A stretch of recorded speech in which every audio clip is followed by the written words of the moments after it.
السلام علیکم ورحمۃ اللہ وبرکاتہ۔ تمام دوستوں کو میں اپنے یوٹیوب چینل پر ویلکم کرتا ہوں۔ دوستوں میں آج آپ کے لیے بیان لے کے حاضر ہوں مولانا قاری نیک ملتانی صاحب کا، جس کا عنوان ہے عمر فاروق کی وفات۔ بہت ہی خوبصورت بیان۔ اگر آپ کو ہمارا یہ بیان اچھا لگے تو ہمارے چینل کو ضرور سبسکرائب کیجیے، ویڈیو کو لائک کیجیے، زیادہ سے زیادہ شیئر کیجیے۔ آپ کو لے چلتے ہیں بیان کی طرف، آئیں مل کے بیان سماعت فرمائیں۔ زکوٰۃ جتنی نیکیاں کی جا رہی ہیں اللہ سبحانہ و تعالی محض اپنے فضل و کرم سے قبول فرما، اور ہمارے والدین کے لیے ہمارے لیے ذریعہ نجات بنا۔ ساری امت کی بخشش فرما، ساری امت کے بے نمازیوں کو نمازی بنا، ساری امت کو ہدایت عطا فرما۔ اللہ جل شانہ کا کتنا بڑا کرم ہے، کتنا بڑا احسان ہے، کتنی بڑی اس کی مہربانی اور بندہ نوازی ہے کہ ہماری عمر میں بار بار رمضان المبارک کا برکتوں والا مہینہ آ رہا ہے۔ اللہ ہم سب کو قدردانی کرنے کی توفیق عطا فرما۔ یہ راتیں، یہ دن، یہ گھڑیاں نامعلوم ہم میں سے کس کس کے لیے آخری گھڑیاں ہیں۔ اگلے رمضان سے پہلے پتہ نہیں کون کون عورت، کون کون مرد قبروں میں چلے جائیں گے۔ گزشتہ رمضان المبارک میں ہزاروں نہیں، لاکھوں نہیں، کروڑوں آدمی کھا رہے تھے، پی رہے تھے، بدماشی کر رہے تھے، جوا کھیل رہے تھے، حرام خوری کر رہے تھے۔ موت آئی، وقت آیا، مختلف بہانوں سے موت آ گئی، آج قبروں میں پڑے آہیں بھر رہے ہیں۔ کوئی نیکی نہیں کر سکتے، معافی نہیں مانگ سکتے۔ اللہ تعالیٰ نے زندگی دی ہے، موقع دیا ہے، سانس آ جا رہے ہیں، وہ وقت بھی تو آخر آنا ہے۔ خدا کی قسم، ایک سانس کے بدلے 1 کروڑ روپیہ دے کر مول نہیں ملے گا، ایک سانس مول نہیں ملے گا۔ حدیث شریف میں ہے، حضور صلی اللہ علیہ وسلم نے فرمایا کہ آخری وقت اتنا نازک ہوتا ہے، ارشاد گرامی ہے، اس طرح سانس آتا ہے جس طرح ہزاروں ڈھینگریوں کے اوپر سے گھسٹ کے آ رہا ہو،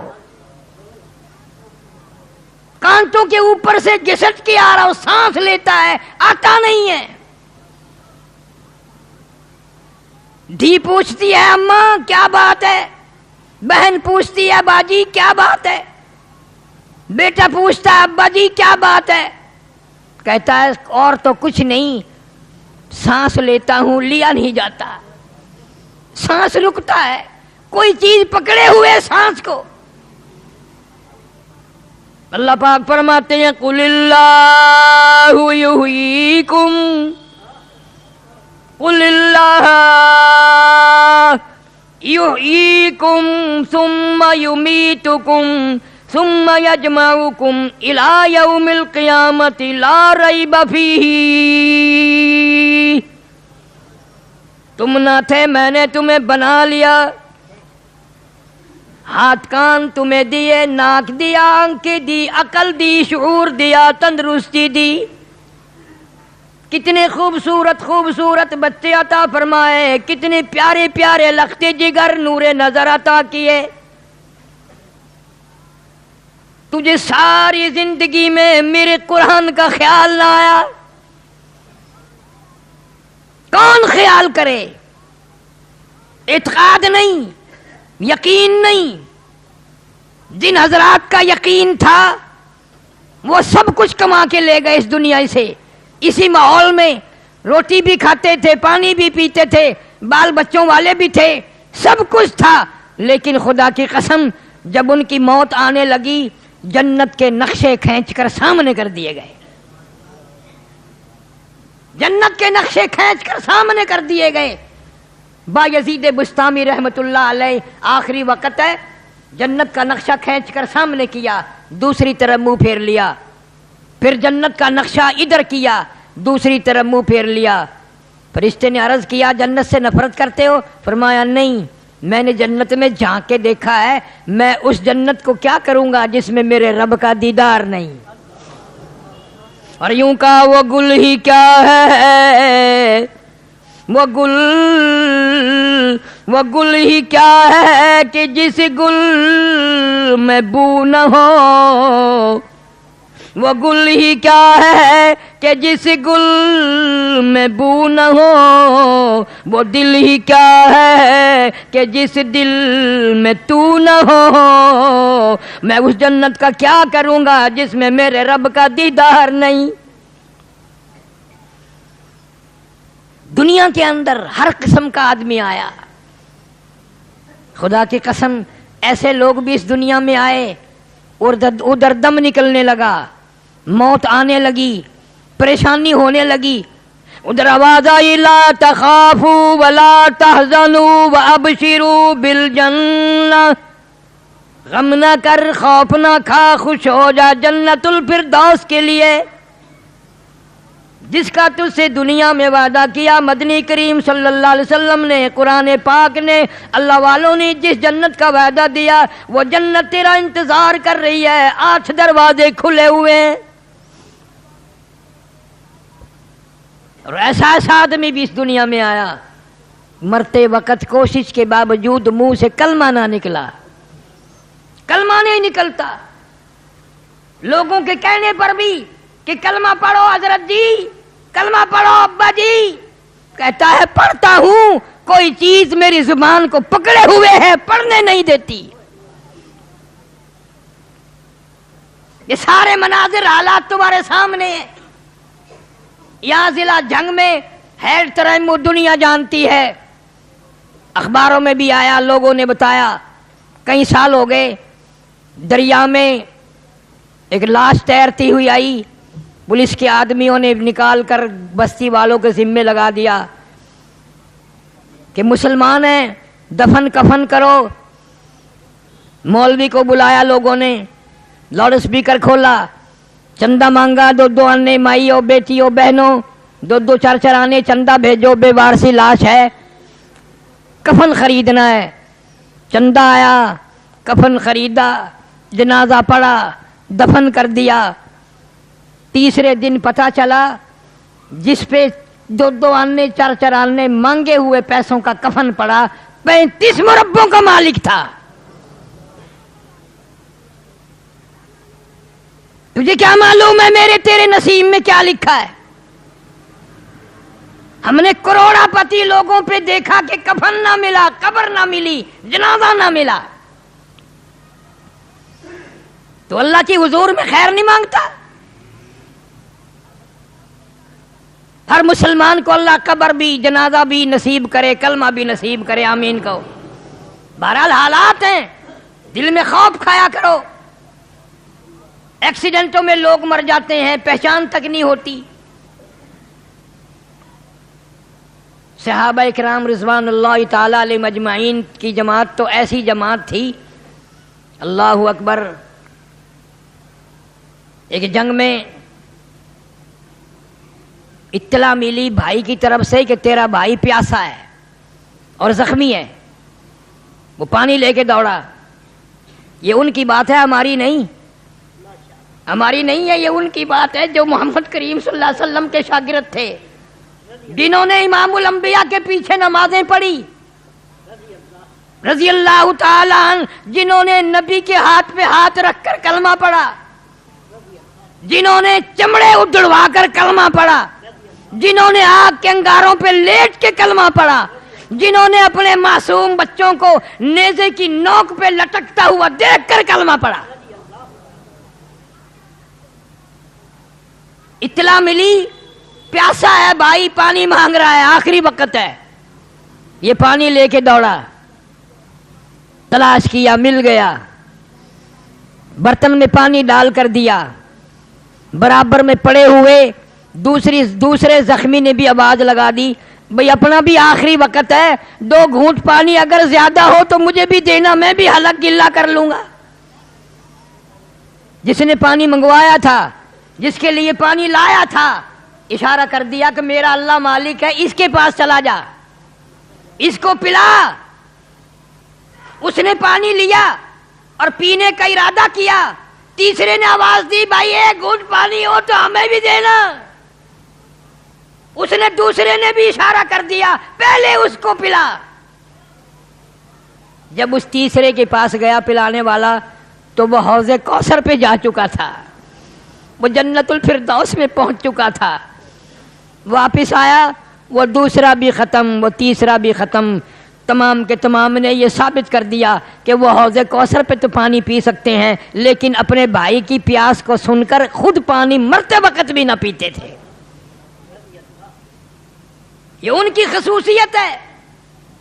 حضرت محمد کریم صلی اللہ علیہ وسلم نے ان کے جگر، ان کے گردے، ان کے دل اتنے صاف کر دیے تھے نگاہ نبوت سے کہ وہ کچھ اور سوچ ہی نہیں سکتے تھے. بدقسمت قوم صحابہ کرام کی قدر نہیں جانتی. تمہیں کیا معلوم کہ یہ کون لوگ تھے، یہ کس کے شاگرد ہیں، کس کے مرید ہیں، کس کے مقتدی ہیں، کس کے وزیر ہیں، کس کے ماننے والے ہیں. بس تمہیں تو اپنا پتا ہے کہ میرا داؤ لگ جائے بس. ارشاد فرمایا مدنی کریم صلی اللہ تعالی علیہ وسلم نے، او لوگوں، میرا صحابی ایک کھجور اللہ کے نام پر صدقہ کرے، خیرات کرے، تمہارا احد پہاڑ کے برابر سونا صدقہ خیرات کرنا میرے صحابی کی ایک کھجور کا مقابلہ نہیں ہو سکتا. اتنے عظیم لوگ، ان کی شرافت، ان کی جانت، ان کی امانت قرآن بیان کرے، محمد کریم صلی اللہ علیہ وسلم کا فرمان بیان کرے. آخر وہ کون لوگ تھے جنہوں نے مدینہ منورہ میں، اللہ سب کو زیارت نصیب فرمائے، ادھر ہجرت کر کے گئے ہیں. کھانے کو نہیں ہے، پینے کو نہیں ہے، رکھنے کو تو کیا تھا. ادھر جنگ رمضان کا مہینہ آ گیا، ادھر جنگ بدر کا اعلان ہو گیا. سب سے پہلا جنگ، سب سے پہلے لڑائی جنگ بدر ہے جو 17 رمضان المبارک کو ہوا ہے. صحابہ کرام نے تو یہ نہ سوچا رمضان کا مہینہ ہے چلو بعد میں لڑائی کر لیں گے، یا روزہ چھوڑ دیں گے بعد میں روزے رکھ لیں گے. نہیں نہیں، حضور صلی اللہ علیہ وسلم کے باوجود اجازت عطا فرمانے کے پھر بھی سب نے روزہ رکھا. مرد تو مرد رہے، عورتوں نے کمال کر دیا. ایک عورت آتی ہے حضور کریم صلی اللہ علیہ وسلم کی خدمت عالیہ میں اور آ کے عرض کرتی ہے آپ اپنا ہاتھ پھیلائیں. حضور صلی اللہ علیہ وسلم نے اپنا دست مبارک پھیلا دیا، اس کے اوپر اپنے سر کے کٹے ہوئے بال رکھ دیے اور رو کے عرض کرنے لگی غریب ہوں، مسکین ہوں، مفلس ہوں، نادان ہوں، بالکل غریب ہوں، کھانے کو بھی نہیں. کئی دن سے مدینے میں سن رہی تھی اعلان ہو رہا ہے جہاد کا. کوئی ریشن لایا، کوئی کھجور لایا، کوئی دانہ لایا، کوئی اسلحہ لایا، کوئی پیسہ لایا، کوئی ٹکا لایا. میرے پاس تو یا رسول اللہ صلی اللہ علیہ وسلم کچھ بھی نہیں، کچھ بھی نہیں. میں تو اپنے سر کے بال کاٹ کے لے آئی ہوں، کسی مجاہد کی سواری کی نکیل بن جائے گی، رسی بن جائے گی، میرا بھی حصہ پڑ جائے گا. کہاں سے ایسی عورت لائیں گے آپ؟ سیدہ خنسا رضی اللہ تعالی عنہ، شام کا وقت ہے، مغرب کی نماز پڑھی، رو رہی ہے. بیٹوں نے پوچھ لیا اماں کیا بات ہے، کیوں رو رہی ہو، کیوں رنجیدہ ہو؟ بیٹا تمہارے بس کی بات نہیں ہے، تم کھانا کھاؤ، تمہارے بس کی نہیں. انہوں نے کہا کیوں، کیسے نہیں ہے؟ اماں رو رہی ہو، ہم روٹی کھائیں. بڑی دیر کے بعد فرمایا 3 دن ہو گئے مدینے میں اعلان ہو رہا ہے جہاد ہوگا، اللہ کے نام پر لڑائی ہوگی، میرے گھر میں کوئی بھی نہیں، تم بچے ہو، یتیم ہو، میں بیوہ عورت ہوں، کیا کروں؟ انہوں نے کہا جیسے حکم ہو. کہنے لگی پھر میری تو یہ تمنا ہے تم میرے یتیم بچے ہو، میری زندگی کا آخری سرمایہ ہو، میری یتیم پونجی ہو، چلو میں تمہیں دربار رسالت صلی اللہ علیہ وسلم میں لے کے چلتی ہوں، اللہ کے نام پر پیش کر دیتی ہوں. بیوہ کی یتیم پونجی اگر اللہ کے رسول کے یہاں منظور ہو جائے تو اور کیا چاہیے؟ انہوں نے کہا اماں ہم تیار ہیں. سیدہ خنسا رضی اللہ تعالیٰ عنہ اپنے یتیم بچوں کو لے کے چلی دربار رسالت میں صلی اللہ علیہ وسلم میں آ کر کے کہتی ہے یا رسول اللہ ہیں تو چھوٹے، طاقتور بھی نہیں، جوان بھی نہیں، میں بیوہ کی یتیم پونجی قبول فرماؤ، جہاد کے لیے انہیں قبول فرماؤ، انہیں لے جاؤ، اللہ کے نام پہ قربان کرنا چاہتی ہوں.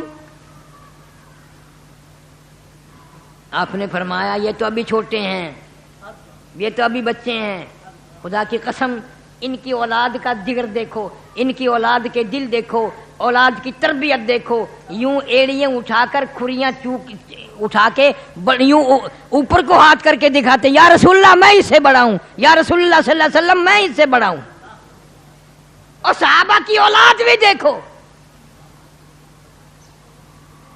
مدنی کریم صلی اللہ علیہ وسلم نے قبول فرما لیے۔ حضرت خنسا الگ لے کے گئی دونوں بچوں کو اور کہنے لگی میں تمہاری کیا لگتی ہوں کہ اماں ہے، میں نے تمہیں دودھ پلایا، میرے سے قسم لے لو میں نے ایک دن بھی بغیر وضو دودھ نہیں پلایا تمہیں، میں نے قرآن پڑھ پڑھ کے تمہیں دودھ پلایا، میں نے تمہارے ماموں کو رسوا نہیں کیا، تمہارے ابا کی امانت میں خیانت نہیں کی، حلال کا تمہیں جنا ہے۔ میری ایک وصیت ہے، میری ایک نصیحت ہے، سن لو، پیٹھ میں زخم نہ کھانا، چھاتی میں زخم کھانا، سینے میں زخم کھانا، شہید ہو جانا۔ میں مصلی پہ بیٹھ کر وضو کر کے انتظار کروں گی، ایک ایک کی شہادت کی خبر سنتی جاؤں گی اور قبولیت کے لیے جھولی پھیلا کر دعا مانگتے جاؤں گی۔ چنانچہ دونوں بچے تیار ہو کر کھڑے ہو گئے جنگ میں۔ حضرت معاذ اور معاذ رضی اللہ تعالی عنہما، عبد الرحمن بن عوف رضی اللہ تعالی عنہ، بڑے آدمی، حضور نے فرما دیا، سارے کہہ دو صلی اللہ علیہ وسلم، فرما دیا ان دونوں بچوں کا ذرا خیال رکھنا کہ اچھا جی، ایک کو دائیں کھڑا کر لیا، ایک کو بائیں کھڑا کر لیا، بیچ میں حضرت عبد الرحمن بن عوف رضی اللہ تعالی عنہ جلیل القدر صحابی ہیں۔ دونوں بچوں نے کہا کہ چچا جان وہ ابو جہل کہاں ہے؟ وہ ابو جہل کون سا ہے؟ خیال آیا انہوں نے نام سنا ہے، بچے ہیں اس لیے باتیں کر رہے ہیں۔ انہوں نے کہا میرے بتیجوں یتیموں جب ادھر کو آئے گا تو میں تمہیں بتاؤں گا، دیکھ لینا۔ وہ آیا شرکس گھوڑے پہ سوار، اچھلتا ہوا کودتا ہوا گھوڑا آیا اور عبد الرحمن بن عوف رضی اللہ تعالی عنہ نے اشارہ کر دیا کہ جس کو تم پوچھ رہے تھے وہ سامنے ابو جہل ہے۔ اسے کیا معلوم تھا ان کا یہ پروگرام ہے، اور پیچھے ماں کی دعائیں ہیں، پیچھے ماں کی دعائیں ہیں کہ وہ ابو جہل ہے سامنے۔ بس اتنا بتا کر دیکھتے کیا دایاں بایاں دونوں خالی ہیں، دونوں نے پہلے ہی پروگرام بنا لیا تھا، بات کوئی نہیں کی تھی، آگے کو دونوں نے منہ نکالا تھا، آنکھوں ہی آنکھوں میں پروگرام بن گئے۔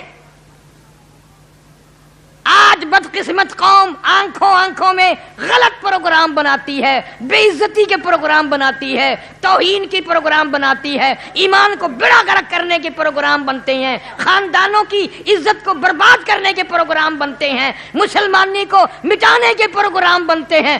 آؤ صحابہ کرام کے معصوم بچوں نے بھی کیا پروگرام بنایا۔ حفیظ کہتا کہ دونوں دوڑے اور کہنے لگے قسم کھائی، قسم کھائی، قسم کھائی کہ مر جائیں گے یا ماریں گے ناری کو، سنا ہے گالیاں دیتا ہے وہ محبوب باری کو، قسم کھا کے جا کے حملہ کر دیا، ان کے پاس لشکر نہیں، ہتھیار نہیں، فوج نہیں، محمد کریم صلی اللہ تعالی علیہ وسلم کی دعا ہے، برکت ہے، معجزہ ہے۔ کہتا تھے ان کے پاس 2 گھوڑے، 6 زرہیں، 8 شمشیریں، اور پلٹنے آئے تھے یہ لوگ دنیا بھر کی تقدیریں۔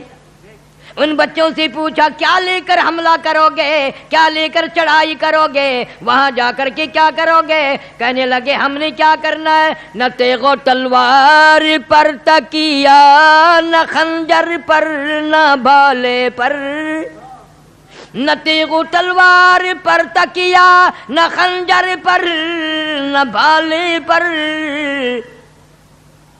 توکل ہے فقط ایک سادی سی کالی کملی والے پر۔ جناب صدیق اکبر رضی اللہ تعالیٰ عنہ فرماتے ہیں مدنی کریم صلی اللہ علیہ وسلم نے میدان بدر میں اتنی لمبی دعا مانگی، اتنے ہاتھ پھیلائے، سر سے اونچے ہاتھ ہو گئے۔ رحمت للعالمین صلی اللہ علیہ وسلم کی چادر بھی نیچے گر گئی۔ صاف اللہ کی حضور میں فریاد کر دی، میرے پاس جو پونجی تھی میں نے لا کے کھڑی کر دی، اگر آج یہ پونجی میری ختم ہو گئی تیرا نام لینے والا بھی کوئی نہیں۔ حق پرستوں کی تو نے گر دل جوئی نہ کی، تانا دیں گے بت کے مسلم کا خدا کوئی نہیں۔ بچوں نے دوڑ کر ابو جہل کو گھوڑے سے نیچے گرا دیا، اس کی دونوں ٹانگیں کاٹ دی، اس کے اوپر چڑھ بیٹھے اور ایک دوسرے صحابی سے کہا ہمیں گردن کاٹنے کا طریقہ نہیں آتا، آؤ اس شکار ہم نے کر دیا ہے، اس کی گردن کاٹو۔ مرتا مرتا ابو جہل کافر کہنے لگا افسوس کسی بہادر کے ہاتھوں مرتا، کسی جوان کے ہاتھوں مرتا، میں ایک بیوہ کی یتیم بچوں کے ہاتھوں مر رہا ہوں۔ کیا نظریہ تھا اس عورت کا، کیا اس کی نگاہ میں اولاد تھی اور کیا اس کی نگاہ میں جنت الفردوس تھی، اور اس کی نگاہ میں محمد عربی سارے کہہ دو صلی اللہ علیہ وسلم کی رضامندی کی کیا نگاہ تھی اور کیا خوشی تھی، اور وہ کیا چاہتی ہوگی؟ کس کو اولاد بری لگتی ہے؟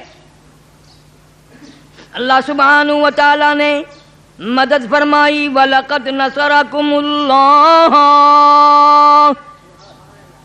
بِبَدْرٍ وَأَنْتُمْ أَذِلَّةٌ فَاتَّقُوا اللَّهَ لَعَلَّكُمْ تَشْكُرُونَ۔ اللہ فرماتے ہیں بدر والے دن تم تھوڑے سے تھے، مختصر تھے، ہتھیار نہ تھے، سامان نہ تھا، بھوکے بھی تھے، ننگے بھی تھے، مجھے معلوم ہے تمہارے پیٹ میں بھوک لگی تھی، تمہارے منہ میں پیاس لگی تھی، تمہارے پاس ہتھیار بھی نہ تھے، تم تھوڑی سی تعداد میں تھے، میں نے 5000 فرشتوں کا قافلہ بھیجا۔ اذ تقول للمؤمنین،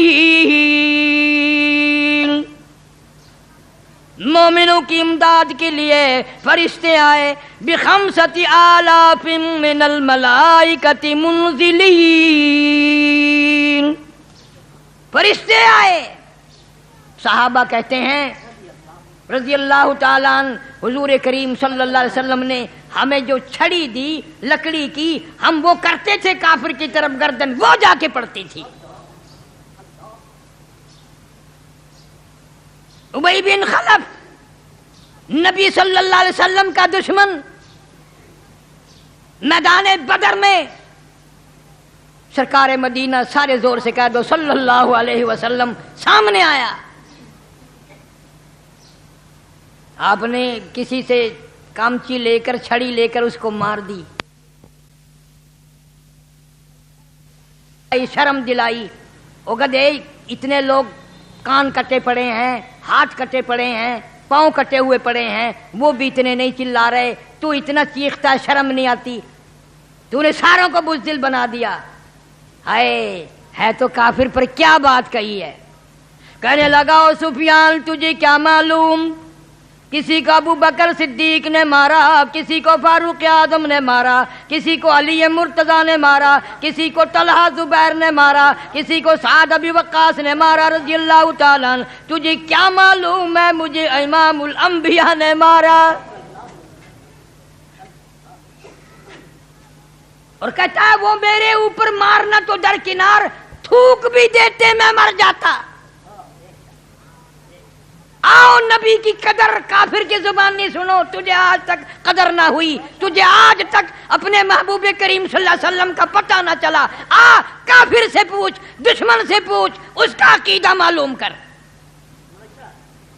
اور کہنے لگا ابو سفیان میں اتنا تکلیف میں ہوں، اتنا پریشانی میں ہوں، اگر میری تکلیف کو سارے عرب پہ تقسیم کر دو، کروڑوں آدمیوں پہ تقسیم کر دو، سارے مر جائیں گے۔ کسی کو کسی نے مارا، کسی کو کسی نے مارا، مجھے مدنی کریم صلی اللہ علیہ وسلم نے اپنے ہاتھ سے مارا اور وہ میرے اوپر تھوک دیتے میں تب بھی مر جاتا۔ جانوروں سے نبی کی قدر پوچھو۔ مدینہ پاک میں چڑیوں کے بچے صحابہ کے بچوں نے اٹھا لیے، آئے ہائے آئے، اور چڑیوں کو بھی پتہ چل گیا نبی کیسا ہے، تجھے آج تک پتہ نہ چلا۔ حضور صلی اللہ علیہ وسلم کے سر مبارک پہ چیں چیں چیں چیں گھوم رہی ہیں چڑیا۔ آپ نے فرمایا یہ شکایت کر رہی ہیں ان کے بچے واپس دے دو، کس نے بچے اٹھائے ہیں؟ چڑیوں کو بھی پتہ ہے کہ شفیع المذنبین ہے، غریبوں کا ہمدرد ہے، مظلوموں کا ہمدرد ہے، تجھے آج تک پتہ نہ چلا۔ ایک اونٹ آیا اور آ کر کے قدم مبارک میں سر رکھ کے رونے لگا اور کہنے لگا میرا مالک کام زیادہ لیتا ہے، کھانے کو چھوڑا دیتا ہے، میں بڑا پریشان ہوں۔ مالک کو بلا کر کے حضور نے ڈانٹا، تو بہت زیادہ لاگتا ہے، کھانے کو کم دیتا ہے۔ اونٹ کو پتہ چل گیا میری فریاد یہ سنیں گے، میری غمخواری یہ کریں گے، تیری 80 سال کی عمر ہو گئی، چٹی داڑھی ہو گئی، تجھے آج تک پتہ نہ چلا۔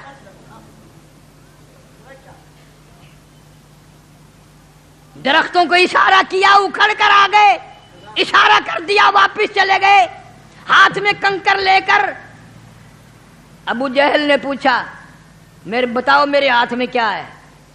فرمایا میں بتاؤں یا جو کچھ تیرے ہاتھ میں ہے وہ بتائے کہ میں کون ہوں؟ ہائے ہائے ہائے، جو تیرے ہاتھ میں ہے وہ بتائے میں کون ہوں۔ حکم دیا کنکریوں پتھر کے ٹکڑوں گواہی دو میری نبوت کی، اللہ کی توحید کی۔ اندر سے آواز آتی ہے اشہدو ان لا الہ الا اللہ واشہدو ان محمد رسول اللہ۔ کنکریوں نے بھی توحید کی گواہی دی۔ آج کا مسلمان ہے، کلمہ بھی پڑھ رہا ہے، قبر کو سجدے بھی کر رہا ہے، کلمہ بھی پڑھ رہا ہے، بچے کو لے کر کے قبر کے چاروں طرف طواف کرا رہا ہے، اور عقیدہ یہ ہے یہ پیر زندگی دے گا۔ کیا تیرا کلمہ کرے گا، کیا قرآن کرے گا، اور کیا تیرا رمضان کرے گا؟ کہاں کام آئے گا؟ شرک کی لعنت سے بچو میری بہنوں بیٹیوں، پلے باندھ کے لے جاؤ، اللہ کے سوا کوئی کچھ نہیں کر سکتا۔ ساری دنیا کے ولی، ساری دنیا کے پیر فقیر اکٹھے ہو جائیں، خدا کی قسم ایک بال بھی کسی کا بنکا نہیں کر سکتے۔ صاحب اللہ جل شانہ کے اختیار ہے۔ یہی تو لڑائی ہوئی صحابہ کرام سے مشرکین مکہ کی، اسی پر تو جھگڑا ہوا۔ اور بات کیا تھی؟ تو رمضان المبارک کا بابرکت مہینہ، ایسا کلمہ پڑھ جو ساری زندگی میں شرک تیرے قریب سے نہ گزرے۔ ایسی اللہ سے دعا مانگ اپنے خاتمے کی، اپنے ایمان کی، جو زندگی گزر جائے آخری وقت تک شیطان شرک والا تیرے قریب نہ آئے۔ واقعات ہیں صحابیات کے بے شمار، ایک دو نہیں۔ اللہ اکبر، اللہ اکبر، کیا شان ہے ان لوگوں کی جنہوں نے حضور صلی اللہ علیہ وسلم کے ہاتھ پہ رکھ کر ہاتھ کلمہ پڑھا۔ وہ کتنی مبارک آنکھیں ہوں گی جنہوں نے اپنی آنکھوں سے ہزاروں مرتبہ دیدار کیا صلی اللہ علیہ وسلم۔ بابرکت مہینہ، عزت والا مہینہ، محترم مہینہ۔ جنگ بدر بھی اسی میں ہوا۔ اما عائشہ صدیقہ رضی اللہ تعالی عنہ کی وفات بھی اسی رمضان المبارک کی 17 تاریخ کو ہوئی۔ کون اما عائشہ صدیقہ؟ 2270 حدیث ہیں جس سے روایت ہیں، جس کے بارے میں حضور صلی اللہ علیہ وسلم نے فرمایا اگر عائشہ نہ ہوتی دین ناقص رہ جاتا۔ جس کی جھولی میں خدا کا قرآن آیا، جس کے حجرے کو اللہ سبحانہ و تعالی نے ہمیشہ کے لیے گنبد خضرا بنا دیا۔ اتنا بڑا شان ہے اما عائشہ صدیقہ رضی اللہ تعالی عنہا کا۔ آج بھی اگر کوئی قرآن پہ یقین کرے، عقیدہ کرے، تو آج بھی اللہ سبحانہ و تعالی کرس میں معجزے دکھا سکتے ہیں۔ سن 80 میں جب میں ہندوستان گیا، پٹیالے شہر کی کچہری میں پاسپورٹ لکھوانے کے لیے بیٹھے تھے کہ اچانک کچہری میں بھگدڑ سی مچی۔ ادھر سے ادھر وکیل بھاگ رہے ہیں، جج بھاگ رہے ہیں۔ ہم پاکستانی تھے، ذرا ڈر لگا بھی ایسا کیوں ہوا، کیا بات ہے؟ ان سے جب پوچھا تو انہوں نے بتایا کہ جی ایک واقعہ ہوا ہے، ایک قصہ ہوا. بھئی کیا ہوا؟ ایک سکھ کی لڑکی فوت ہوئی ہے. انہوں نے اپنے مذہب کے مطابق، رواج کے مطابق اس کو دفن کفن کر کے وہ ہندوؤں کی طرح جلاتے ہیں، ساڑتے ہیں. لکڑیاں منگائی، ان لکڑیوں میں اس کو چن دیا، گھی کا پپا ڈالا، آگ لگائی، ساری لکڑیاں جل کر خاک ہو گئی، پر اس لڑکی کا بال بھی نہ جلا. تمام لکڑیاں جل کر خاکستر ہو گئی، ختم ہو گئی، اس کا ایک بال بھی نہ جلا. انہوں نے پھر دوبارہ انتظام کیا، زیادہ لکڑیاں منگائی، پھر زیادہ گھی چھڑکا، تیل چھڑکا، پھر آگ لگائی، پھر بھی ساری لکڑیاں ختم ہو گئی، جل گئی، سوا بن گئی، اور اس کا ایک بال بھی نہ جلا. اب ہندو بڑے سیانے ہوتے ہیں، انہوں نے کہا جس کمرے میں یہ رہتی تھی اس کی تلاشی کرو. وہاں غربت ہے، اب بھی ہندوستان میں کوٹھے کچے ہیں، پکے اتنے مکان نہیں ہیں. اس کے کوٹھے کی تلاشی کی گئی، کچھ نہ ملا. پھر ایک سیاڑا پنڈت کہنے لگا کوئی دیوار میں تازہ جالا آلہ، کوئی تاک وغیرہ لپا ہوا ہو وہ دیکھو. جب یہ چیز تلاش کی گئی تو ان کو ایک مل گیا ایسا ٹھکانہ. جب انہوں نے کھول کے دیکھا تو اندر جالے میں، تاک میں، اندر اس کے اندر اللہ کا قرآن شریف رکھا ہوا ہے. بیمار ہوئی، یقین ہوا کہ موت آئے گی، سونا نہ چھپایا، چاندی کا انتظام نہ کیا، اولاد کا انتظام نہ کیا، چھپ کر مسلمان ہوئی تھی، ڈرتی تھی ماریں گے گھر والے، مجھے ختم کر دیں گے. آخری وقت میں حفاظت کے لیے اندر قرآن کریم کو رکھ کر باہر سے لیپ دیا، کسی کافر کا پلیت ہاتھ اللہ کے پاک قرآن کو نہ لگنے پائے. ادب کیا، احترام کیا، اکرام کیا، عزت کی. انہوں نے قرآن کھول کر جب دیکھا، مجبوراً بلا کر 2 دفعہ تو تجربہ کر چکے تھے، مسلمانوں کو بلا کر کہنے لگے یہ کلمے والی ہے، یہ قرآن والی ہے، یہ ایمان والی ہے، ہماری نہیں ہے، تم لے جاؤ، اس کا دفن کفن تم خود کرو. وہاں لوگوں نے جنازہ پڑھا اور پھر قبر بنائی، اس کو قبر میں دفن کیا. بتانا یہ چاہتا تھا، خصوصاً عورتوں کو یہ بتانا چاہتا تھا کہ یہ بات صحیح نہیں کہ ہم یہ سوچ لیں کہ یہ برکتیں تو صحابہ کرام کے دور میں تھی، یہ برکتیں تو صحابہ کرام کے دور میں تھی، اب نہیں ہے. آج بھی قرآن میں وہی برکت ہے، وہی نورانیت ہے، وہی رحمت ہے، وہی اللہ کی کریمی ہے. آج بھی قرآن پہ یقین کر کے دیکھ، قرآن پہ اعتماد کر کے دیکھ، قرآن کی برکتوں کو دل میں جگہ بنا کے دیکھ. آج بھی قرآن تجھے وہی جواب دے گا جو صحابہ کرام کو اس نے دیا تھا. کلمے اور قرآن کی برکت سے ہزاروں آدمیوں نے دیکھا لکڑیاں جل گئی، ایک بال نہ جلا. جس قرآن کی برکت سے اس آگ سے اللہ نے بچایا، وہ جہنم کی آگ سے بھی بچائے گا. اس لیے فرمایا الرمضان والقرآن یشفعان الی یوم المیزان، او کما قال النبی صلی اللہ علیہ وسلم. حضور کریم صلی اللہ علیہ وسلم نے فرمایا قرآن بھی رمضان بھی تمہارے لیے سفارشی ہیں الی یوم المیزان، قیامت کے دن تک. جتنا چاہو سفارشی بناؤ، رمضان کا ادب کرو، رمضان کے روزے رکھو، اللہ سے خیر مانگو، اتنی مانگو اتنی مانگو، رات کو بھی دن کو بھی عبادت کرو، نفل پڑھو، صدقہ کرو، خیرات کرو. اللہ سبحانہ و تعالی تیری نیت کو دیکھ کر اور قبولیت فرما کر اپنی کریمی سے نجات فرما دیں گے. درود شریف کی کثرت کیا کرو. دلائل الخیرات میں لکھا ہے، ابو عبداللہ سلیمان جزولی رحمۃ اللہ علیہ لکھتے ہیں کہ میں سفر میں تھا، گرمی تھی، دوڑ رہا تھا، بھاگ رہا تھا، عصر کی نماز کا وقت تنگ ہوتا جا رہا تھا، پانی نہ تھا، کنواں نہ تھا، میں کوشش کر رہا تھا، دوڑ رہا تھا، کوئی بستی آئے، وضو کروں، نماز ادا کروں. دوڑتے دوڑتے وقت بھی قریب تھا، ایک بستی آ گئی، کنواں بھی آ گیا. میں کنویں کو دیکھ کر بڑا خوش ہوا، لیکن ڈول رسی نہیں. کنواں تو مل گیا، رسی ڈول نہیں، تو بڑا پریشان تھا اب کیا بنے. تو کہتے ہیں کہ قریب میں ہی چھوٹے چھوٹے بچے کھیل رہے تھے. ایک لڑکی دوڑ کر آئی اور آ کے کہنے لگی بڑے میاں کیسے پریشان کھڑے ہو؟ میں نے کہا بیٹی پیاس بھی لگی ہے، پیوں گا بھی، نماز کا وقت جا رہا ہے، وضو کروں گا، ڈول رسی نہیں ہے، کنواں تو آ گیا، ڈول نہیں ہے، رسی نہیں ہے، پانی کیسے نکالوں؟ میں نے کہا اچھا ڈول رسی کے بغیر پانی نہیں ملتا؟ میں نے کہا کیسے ملے گا؟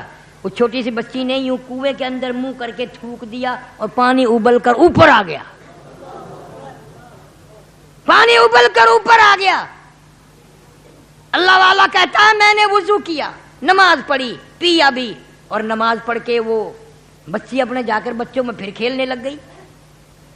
تو میں نے اس بچی کو پہچان لیا اور ان بچوں میں جا کر کے پکڑا اسے، اور میں نے کہا بیٹی تو ایسا کیا کام کرتی ہے جو اللہ سبحانہ و تعالیٰ کے یہاں تیری اتنی مقبولیت ابھی سے ہو گئی، تیرا عمل اتنا قبول ہے کہ اللہ کے یہاں اتنی تو پسندیدہ ہے کہ کنویں میں تھوک دے تو پانی اوپر آ جائے، اتنی اللہ کے یہاں قبول ہے، کیا عمل کرتی ہے؟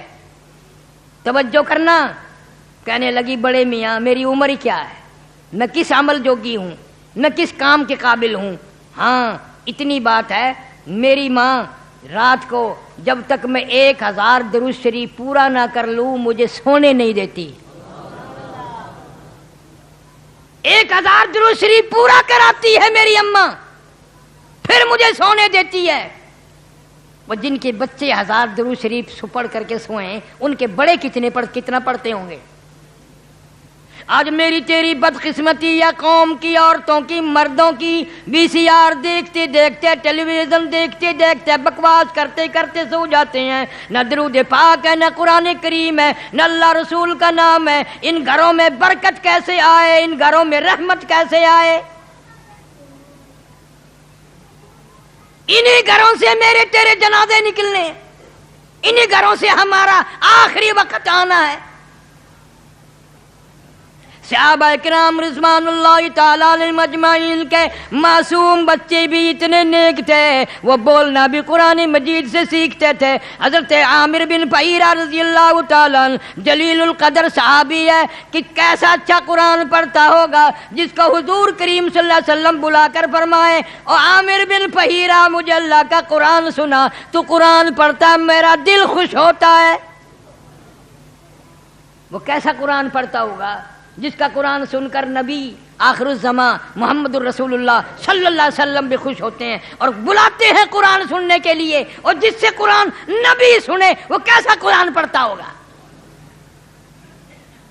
عامر بن فہیرہ رضی اللہ تعالیٰ اور دیگر صحابہ کرام کو کافر لوگ دھوکے میں ڈال کر لے گئے، پہاڑوں کے درمیان میں لے جا کر حملہ کر دیا۔ عامر بن فہیرہ رضی اللہ تعالیٰ عنہ کے پیٹ میں جس نے نیزہ مارا وہ قسم کھا کر کہتا ہے میں نے پیٹ میں نیزہ مارا، کمر کے پیچھے نکل گیا۔ اس جوان کا ایمان دیکھو، یقین دیکھو، قرآن سے تعلق دیکھو، اتنا بڑا زخم آیا، پیٹ میں سے گزر کر بھالا، نیزہ برچھا پیچھے نکل گیا، آہ نہ کی، اوف نہ کی، ہائے نہ کی، دھار نہ کی، درد کا اظہار نہ کیا، کرب کا اظہار نہیں کیا، اتنا فرمایا لوگو گواہ ہو جاؤ فزت برب الکعبہ، اور دنیا والو رب کعبہ کی قسم میں کامیاب ہو گیا۔ اندازہ لگاؤ، عامر بن طفیل نیزہ مارنے والا کہتا ہے میں نے نیزہ واپس نکالا تو صحابی کی روح پرواز کر گئی، شہید ہو گیا۔ انہوں نے پروگرام بنایا، خنجر لاؤ، تلوار لاؤ، سر کاٹو، کھوپڑی الگ کریں گے، اس میں شراب پیئیں گے۔ یہ وہ قرآن پڑھتا تھا، ہزاروں لوگ اس قرآن سن کر مسلمان بنے، ہزاروں آدمی اس سے قرآن سن کر نمازی مسلمان بنے۔ اس کی کھوپڑی میں شراب پیئیں گے، تلوار اٹھائی، خنجر اٹھائے، تیاری کی۔ صحابی جوان کہتا ہے عامر بن فہیرہ کی میت اور لاش خود بخود آسمان کی طرف بلند ہونی شروع ہو گئی۔ صحابی کہتا ہے ہماری نظریں جواب دے گئی،